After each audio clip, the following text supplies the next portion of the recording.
Welcome, this is Aman Singh, your instructor for class C12 Insurance and Property.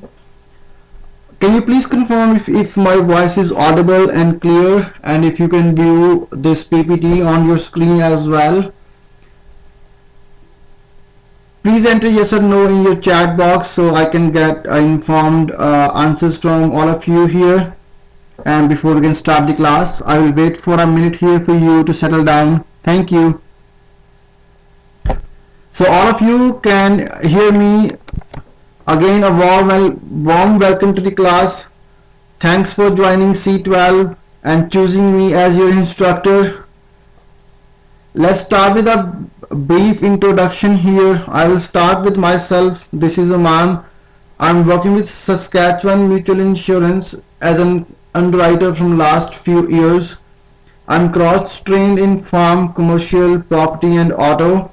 So kind of have some experience in property, and this class we will try to bring that experience while discussing the key definitions or coverages.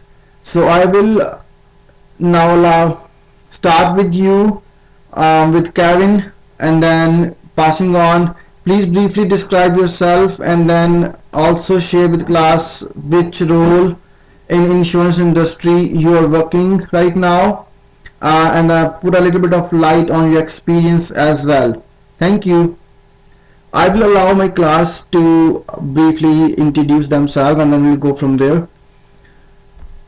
Welcome back. So we have a diverse experienced people here, broker, adjusters and underwriters. So I believe we're going to have a good brainstorming sessions for C12. What are the expectations of the class before we start and jump into and dive into this insurance on property? Please feel free to put your suggestions in the chat box or your expectations, how you want me to address and then how we into what length we want to discuss. You want examples, you want case studies, you want scenarios to be discussed in the class. Again, we have to be a little mindful here that we will discuss, and this knowledge should help us in a practical work environment as well. But stating all those facts, you will be tested on the knowledge we have in book here, C12. So starting with that, I can see some of you have said that we need to relate all the education in this book to a practical experience we have in our specific roles. Yes, we will try that, and from the underwriting point of view, I will try to see wherever I can put my personal experience examples, and I will very welcome you all to bring your part of experiences to the class as well, so we can at the end of the day have enriched experience. So I have laid on a couple of things here for the expectations and then hit the bullseye. So what we're going to do from this C12 is we will discuss the evolution of fire and property insurance. We also learn about perils, coverages, commercial and habitational forms. Commercial and habitational forms are different types of forms. Although some of the coverages and perils are same, but again the exclusions and other things are a little different. We also review extension, endorsement and floaters, and finally upon a successful completion and writing your final exam, this will be a milestone toward your CIP designation. Any questions till now? You can always raise your hand or put your question or suggestion or comment in the chat box section. If any of you feel that the questions or suggestions they don't want to put in public domain chat box, there is a private one which only I can view, you can put it there as well. I'm going to run a short video here for 25 seconds to start, give a boost to our class. This is a 25-second video which I'll run for the class. I'm not running it here, so I'm switching to next slide. Chapter 1, the influence of legislation. Hope you all enjoy the video. Chapter: the influence of legislation. Legislations control the insurance industry, and it's a very highly regulated one as well. Federal, provincial and territorial laws are there to put a strict control over all the insurance companies. Insurance again is pooling of funds from many to pay losses of few. We will begin by defining insurance. We will then discuss some of the essential features of property insurance as well. Chapter 1 objectives will include describe the evolution of property insurance. So once we go through all the objectives, we will be able to describe this. We will also be able to explain who and what are covered in property insurance after completing chapter 1, and different types of property insurance as well. So these are the four main objectives. We will go through step by step. If you have any questions, feel free to shoot in the chat box. Thank you. Hope you're finding my pace okay. Let me know wherever or how we can make it more interesting. There are some keywords you would have come across in your specific roles in your being adjusters or brokers or account executives, account managers and underwriters. So I will read this through right now. We will go through the definitions as these come up here in our class. I just want to make it a snapshot screen here just to make you familiar with all these words we're gonna come across like in one of the other definitions time and again. So first is property insurance: insurable interest, indemnity, contract, prestation, peril, deductible, fire insurance, exclusions, flashpoint, first party insurance, third party insurance. Stat conditions are very important. We will discuss this in a depth. Extended coverage insurance, mortgage, mortgagee, mortgage clause, subject matter of insurance, and personal and commercial lines of insurance. As I earlier said, there are two different set of forms for personal lines and commercial lines.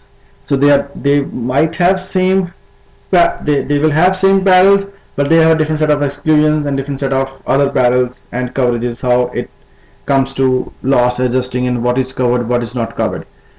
So there are different chapters for that. So we will we'll discuss these when we'll discuss those chapters. Any questions till now? I have not seen any questions, so I hope you guys are doing okay. Please still say yes or no, and then we will slow down or fasten up a little bit of pace here. We are now going to study learning objective 1, which is defining property insurance. So you all are doing good. I got your chat messages here. So we will start defining property insurance. Let's start it this way, like we all seek insurance to protect them against incidents that may cause loss or damage to their property, right? So you all have some sort of property which we have insured: cars, house, tenant, rented condos, rented dwellings, all sort of property we insure, right? So such protection is called property insurance. And this is a first party insurance. We write two types of insurance: first party and third party. Third party is more or less a liability. So we are talking about first party insurance. Property insurance is first party insurance. First party insurance that indemnifies the owner or user of property for its loss or loss of its income producing ability when the loss or damage is caused by a covered cause of loss, such as fire or explosion. When we say covered cause of loss, we also say that as a insured loss. So they will be indemnified against the insured loss. If property is insured against fire, it will be indemnified against loss by fire. If a property is insured against wind or hail damage, it will be indemnified against loss caused by wind or hail damage. There are little of small definitions we might all are aware of, but I will still go through it. So whoever buys the insurance, or we call them buyers of insurance, are called Insureds, the companies or entities who sell the insurance called sellers are insurers. So we will coming across these terms insured and insurers in all our studies, not just C12, across this completion of CIP and then in your specific roles. We will always call our client as insured and then our company as insurer. And the wordings are also defined and written down in this form. The consideration paid by insured or policyholder is known as premium.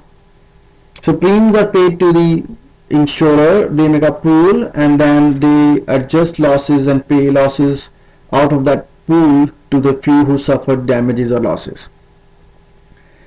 It provides a peace of mind. It also provides financial protection to insured and the lending institution.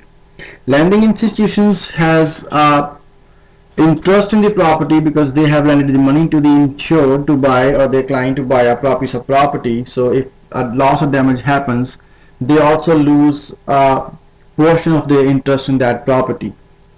The term we read in the couple of slides before, mortgagee and mortgages, we will discuss that particular part there, how it will protect them and how beneficial it is to have insurance in place when you have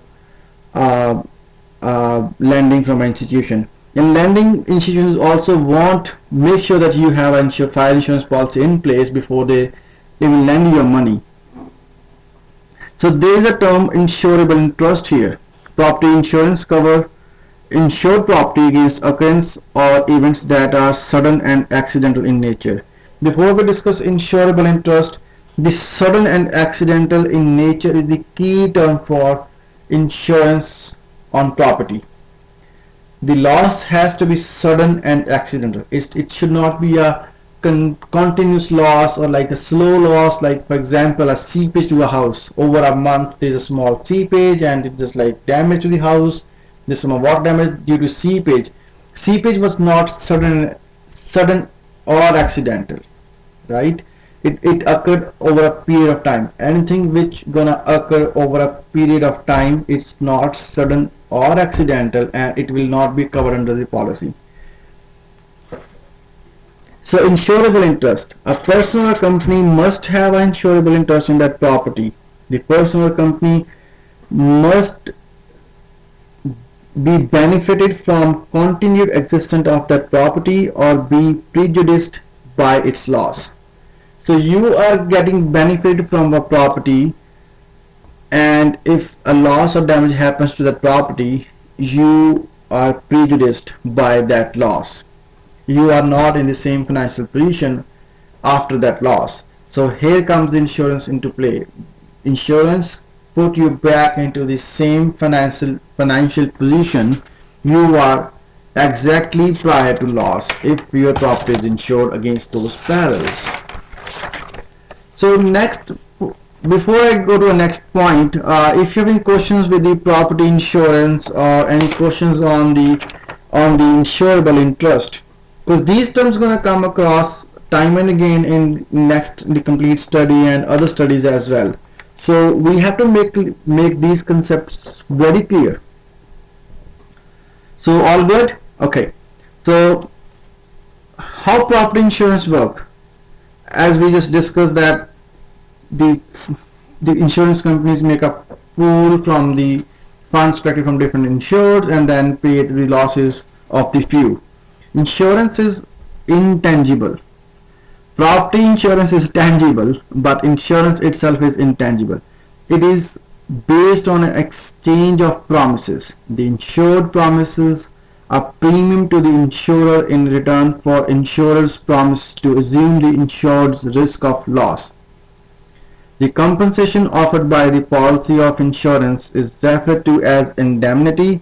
The principle of indemnity is that the insured shall not receive more than actual loss suffered. The objective of the contract is to return the insured back to the same financial position he or she enjoyed immediately prior to a loss.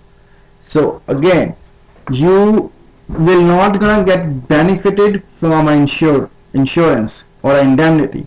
Insurance will only put you back to the same financial position. Insurance is to indemnify. Insurance is not to make you more profit. That is a key. There is a key here. Everybody clear on that? There are some instances where the replacement cost coverage may enhance the insured's financially to some extent. Even those clauses return the insured to something like his or her former position by replacing damaged property with property similar to it. So when we have a replacement cost, there's a basis of settlement that will come into a different chapter, and we will gonna discuss that on length. Replacement cost is that insurance company gonna replace that loss or damaged part of your property with the same or like kind material. For example, something is no longer available in the market or being manufactured. So insurance company will find this replica or similar item of the same usability and then replace it to you. So the next is insurance contract. First of all, we have all learned the basic element of contract in our past C11 study. We will again recall all those 5 elements of contract. Anyone in the class, if you want to just type in quickly in the chat box the basic 5 elements of the contract. One each, don't repeat. Yes, agreement, legally capable parties.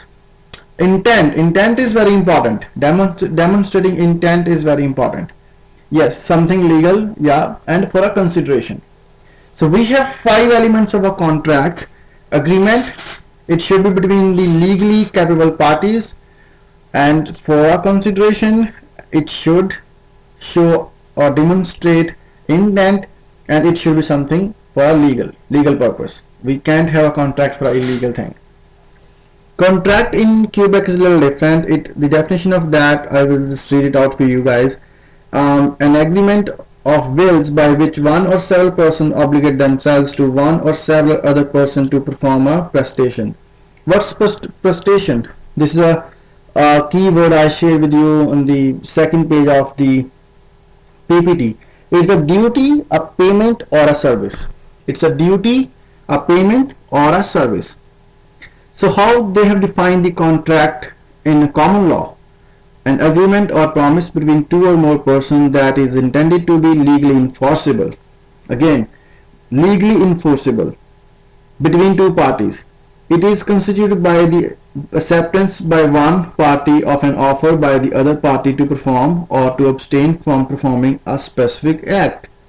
The offer and acceptance may either be expressed or be inferred through the conduct of the parties. So we have learned the definition of contract in common law. We have reviewed the 5 basic elements of a contract. So how it is different in insurance contract? What are the extra 3 elements in an insurance contract? We have just all discussed, right? Indemnity we discussed, insurable we just discussed. There's one more, that is utmost good faith, a very critical backbone of insurance contract. Utmost good faith. Both parties at all times under insurance contract show a highest standard of integrity and then be truthful. So the definition here is utmost good faith. The basis of all insurance contract, it calls for highest standard of integrity from the insured and the insurer. Both parties are bound to exercise good faith and to do so by a full disclosure of all information material to the proposed contract. Or in simplified way, the material information to the contract should be disclosed when you are forming a contract. In the next slide I will show you something which I'll try to relate it to utmost good faith, but that is more of another way of putting the things in a lighter form. Here you see, so this house is, you're looking on the picture, is burning, right? Pre-existing condition. This is more or less with the pre-existing condition, but we can relate it to the utmost good faith as well. So someone knows the house is burning already. This is a pre-existing condition. They know that this is very material fact, and they are buying a fire insurance. They do not disclose it, right? That is at most good faith. I just pulled up this from the website from Google, and I liked it. I thought I will share with you in the class, and this covers the pre-existing conditions as well. Like if someone has a pre-existing condition and then they know for certain that is a material change and risk, and then it's a material information which they need to disclose on their contract, they have to perform at our utmost good faith, highest standard of integrity, highest. So anyone regarding indemnity, insurable interest, utmost good faith, because these are the key 3 extra elements to the insurance contract apart from the 5 we discussed for a journal contract. So we have 8 elements for our insurance contract, 5 from the basic contract and 3 specific to the insurance contract. Am I clear here? Anyone have any questions? Please type in the chat box. I hope you are all there. The classes of insurance. There are some classes of insurance that is habitational form, commercial, aviation, boiler. Boiler, we just say boiler, but it includes boiler, machinery and equipment, and builder's risk, flood, earthquake, marine, crop insurance. All of them are like different types of insurances. Flood and earthquake are type of standalone riders, you will say more or less, and being added to a property insurance for the most part. If you have a commercial policy, these are the optional things we throw in and then add to a policy, like flood, earthquake, or boiler, machinery coverage. Otherwise, the standard forms we have for habitational and commercial property does not include these 3 or 4 items. They are optional, and then you have to buy and pay extra premium on top of your property insurance on that. Aviation is different. Marine, just say word marine, it also extends to all the property in transit on land as well. There's no separate policy for that. All the policies for cargo comes under marine insurance. Crop is for the farmland, for standing crop destroyed by weather event, rain, hail, or disease, drought, frost. Earthquake we all know, flood we all know, right? I will share a last slide for the flood, little funny bone again for you to like. I just put all those things in the slides here in the class so that we can relate it, and when we share those pictorial form in a funnier way, the idea stick to your head. That is not to offend anything, but that is more or less so we can relate to something, we can understand the concept. The elements of property insurance policy. There are certain elements. Each policy insurance that is sold shall contain certain key elements, and all the legislation has defined what it should carry, what it should explain, how even the application form has to be approved by the insurance registrars, right?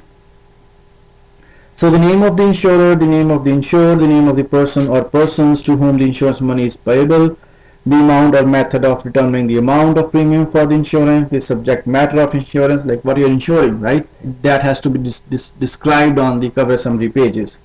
Cover summary pages is policy documents. The indemnity for which the insurance may become liable, what kind of perils it gonna cover, to what losses it will protect you against, the effective date of the insurance policy, the expiration date of the insurance policy, all those details has to be shown on the declaration pages. And there is the next is limitation of liability and deductible. There's one more element to property insurance, when I described all that key elements for how it should, what it should property insurance contain, right? There are some provinces and some legislation in place which want or control or advise or tell insurers to put something, some of these special requirements in a bold face type or in red ink, especially in Ontario. They want it to be in red ink. This policy contain clause that may limit the amount payable. So if there is any condition which is going to limit the amount payable to the insured, that has to be highlighted. So there are certain guidelines and restrictions or legislation in place in different provinces. Forms are used to be very unified across Canada, but now every province has their own control over their insurance policies. So there is, you will find a little bit of a differentiation, and now they are less identical. Unfortunately, the acts are no longer identical, which is not help to the insurers that now have to accommodate provincial variations as well. So if there is a federal company, and they are operating different provinces, so they have also to accommodate the provincial variations to their specific applications or forms or wordings and how they produce the deck pages. Deductibles, limitation of liability and deductible. Limitation of liability is, deductible is a form to limit the liability. So a deductible is the insured portion of covered loss. So deductible, there are 3 points I put here. Deductible is insured portion of a loss. Small frequent losses are expenses for insurers to handle and process, and to avoid expensive handling of processing small claims, it helps insurers to cover that by putting a deductible. Insurers on the other side, if they have a little bit of a room and then they absorb a little higher small losses, they can always go for a higher deductible, and then they get benefited by paying less premium, because most of the companies offer deductible discount on higher deductibles. The basic definition of deductible is an agreed specified amount that the insured must pay on a claim before the insurance company will cover the rest of the claim. This amount is agreed upon by both the insurer and insured. An insured's obligation to pay a deductible is not based on whether he or she is at fault. So this is the basic definition of deductible. Deductibles are of different types, which we're going to discuss in different parts of this study 12. There are like percentage deductible, there are threshold deductibles. We will discuss that on a different length. So this is all from my side for the first objective of defining property insurance. If you have any questions till now, please shoot me with your questions or suggestions. There are some critical thinking questions in your book. I would encourage you to wrap your head around, and you are welcome to ask any questions, share your experience or hypothetical scenarios to create a problem, and we can try brainstorming that. Anyone have any questions till now? No? So now I have a questions for you, and then I'm going to give you 30 seconds to reply in your chat box. How the insurance contract different from other type of contracts? Name 3. Anyone? Yes, yes. Indemnity, utmost good faith, and insurable interest. You right, you bet. The other one is, why do insurance policies often include deductible? We just discussed that. Yes, you're right.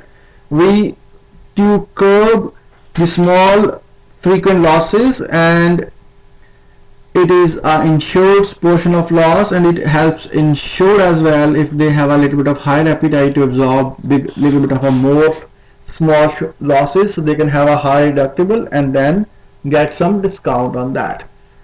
Quizzes will be available on tonight, and I will see you next class. Any questions, text or email me. I have 2 more slides to show you the funny side of coverages. You might like it, and there is a key thing if you can observe that. This is flood coverage explained. Jerry looked in flood insurance but says it's too darned expensive. And did you see a fourth creature in this photo or picture? The dog, right? The pet. That's funny, eh? So, you have any questions? Let me know. As we will wind up this class for now, and then we will see you next class. And if you have more questions, you can throw me on my email, and we discuss that, or I will reply to you. And if you have any suggestions, please feel free to let me know to improve our class and then to bring more content and the way you want it. So we'll meet in next class. This is for you. The capacity to learn is a gift, the ability to learn is a skill, and the willingness to learn is a choice. This is how I am. This is your instructor Aman Singh. We'll see you next class. You have a good day. Good night. Bye.